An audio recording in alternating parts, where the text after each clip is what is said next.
Hello everyone, welcome.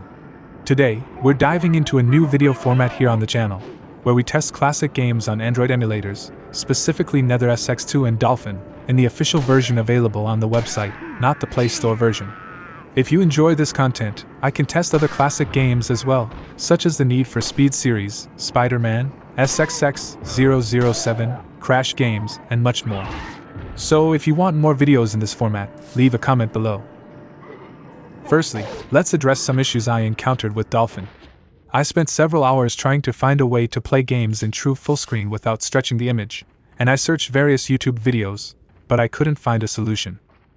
Therefore, the footage you'll see from Dolphin has a slight editing zoom. Another point is that my current capture card records at only 30 FPS, but this won't make a difference here, as both emulators run at a native 30 FPS. As for the settings used in both emulators, the Dolphin's internal resolution is set to 3 times the GameCube's resolution, while NetherSX2 is running at 3.5 times the original console's resolution. Both emulators are on the latest version, with Dolphin running the newest version available on the official website and NetherSX2 on version 1.8. For those interested in learning more about NetherSX2 updates and why EtherSX2 was discontinued, I'll leave a video link in the description.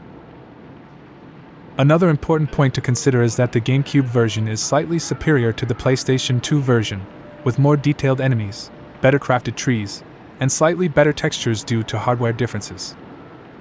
All additional emulator settings will be in the description. But now, let's dive into the game comparison so you can choose which version is best for you.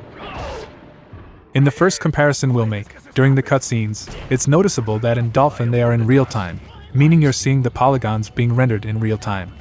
However, in EtherSX2, the cutscenes are pre-rendered movies. This wouldn't be a problem if PlayStation 2 cutscenes were in low resolution. Additionally, an exclusive issue with Resident Evil 4 is the small vertical stripes that appear during cutscenes. This wouldn't be a problem if you were using a TV from that era, but nowadays it may bother those playing on high-definition monitors or smartphone screens. For those not accustomed to Nintendo's standard controls, they might encounter issues with Dolphin. At least for me, it seems like the buttons are out of order. It's worth noting that I've completed this game on PlayStation 2 and PC, which follow the same button layout. However, when you use the controller on Dolphin, everything feels odd.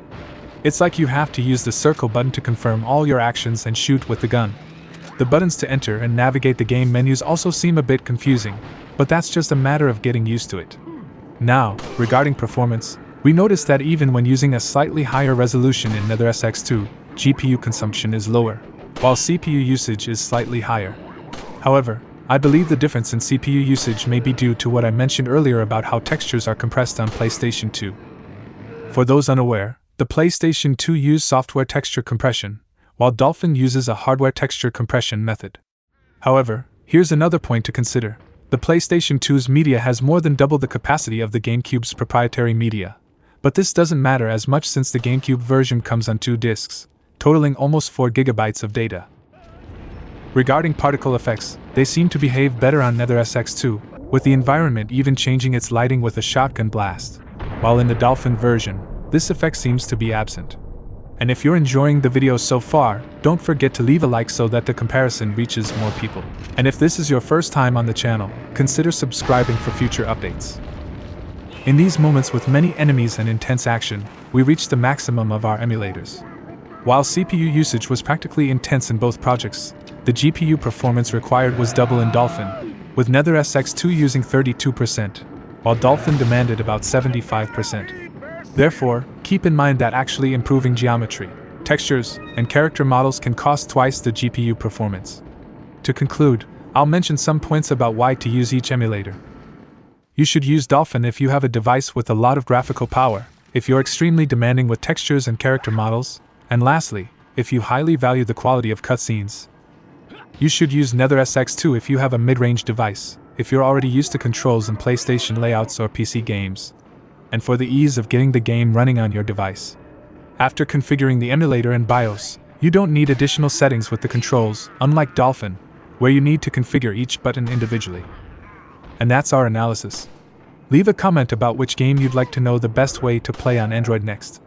Until the next video.